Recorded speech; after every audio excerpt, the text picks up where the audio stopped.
كيفنا؟ حبيب قلبي. حبيبي الحلو انه مش رجعوا انه ضلوا ماشي الحال؟ شو الاخبار؟ 2 jours après l'explosion du 4 août, Rami, balai à la main, était à la quarantaine, quartier à proximité du port qui a été dévasté. ماشي الحال. Il y a passé 15 mois et fait depuis partie de cette communauté d'habitants. كل شيء صار احلى احسن اللي هي هيدي الشغله كمان للعالم بالمنطقه اللي ماشيين فيها انه نفسيتهم ترتاح. نفس الوقت بتشوف العالم مبسوطه، العالم ضلت هون، ضلت بنفس الشوبس، ضلت بنفس الشقق، ضل فيها الحياه، هالجار يعيط للجاره من هون، فكله يعني مع انه بتشوف انت تغير وكل شيء صار بمعنى انظف وارتب، بس العالم بعدها نفس العالم وبعدها الحياه هي ذاتها. Mais tous les résidents aux alentours du port n'ont pas eu la même chance. Il suffit de marcher dans les rues beyroutines pour voir que tout n'a pas encore été rebâti. Nous rendons visite à Gabi et Leila Rolam. Ils ont quitté leur maison et quartier depuis 2 ans déjà et appréhendent leur retour. خلقت هون والبيت هون ونطرونا تسير بال70 سنه عملوا لها حفله هيدي. هشلونا كلنا، هن باقيين ما عندهم مشكله، قاعدين بالجبل وبننزل على الحي لهون معودين.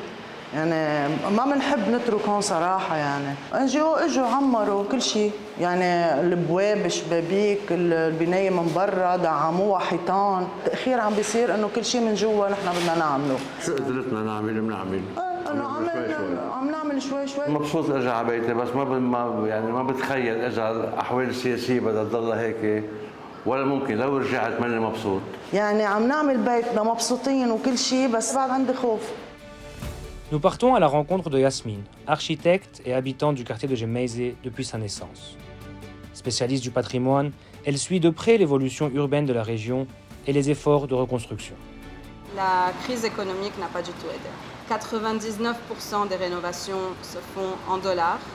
Deuxièmement, il y a beaucoup de bâtiments qui étaient abandonnés avant l'explosion. Il y a plein de personnes qui ne veulent juste pas rénover. Donc ce qui s'est passé, on voit beaucoup de bâtiments qui ont changé un peu de couleur et ça a ravivé un peu certaines rues et certains quartiers. Mais l'intérieur n'est pas fait.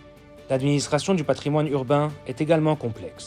Nous faisons une étude complète du bâtiment avant la rénovation pour savoir qu'est-ce qui manque, comment rénover les structures, quelles sont les méthodes, les matériaux à utiliser. Beaucoup de ces bâtiments étaient en très mauvais état avant l'explosion déjà. Les maisons traditionnelles de leur taille et de leurs détails et techniques de construction sont beaucoup plus chères à rénover. Ces bâtiments patrimoniaux que l'on retrouve dans tous les quartiers de Beyrouth nécessitent une expertise spécifique. Une fois la structure réparée, ce sont les artisans qui prennent le relais pour conserver le cachet d'antan. En fait, je reprends le motif d'une manière vieille, je le rends pas à neuf. Si tu reviens plusieurs heures ou dans quelques jours, tout ça aura cette allure-là. Un travail minutieux qui demande beaucoup de concentration et de patience. Si tu n'as pas de patience, tu ne fais pas ce métier. Mais je n'ai de la patience que quand je fais ce métier.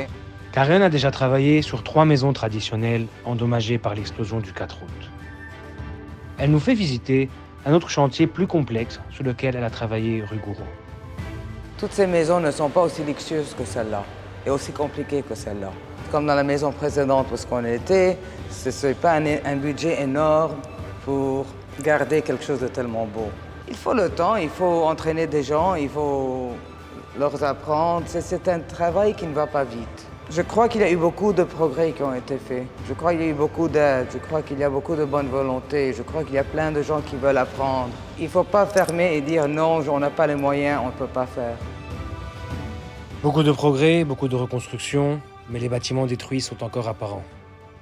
En octobre 2020, le Parlement avait interdit la vente de biens immobiliers dans les quartiers dévastés pour empêcher que les propriétaires ne bradent leurs propriétés. Cette interdiction expire dans 2 mois et fait planer un doute sur le futur de ces régions résidentielles.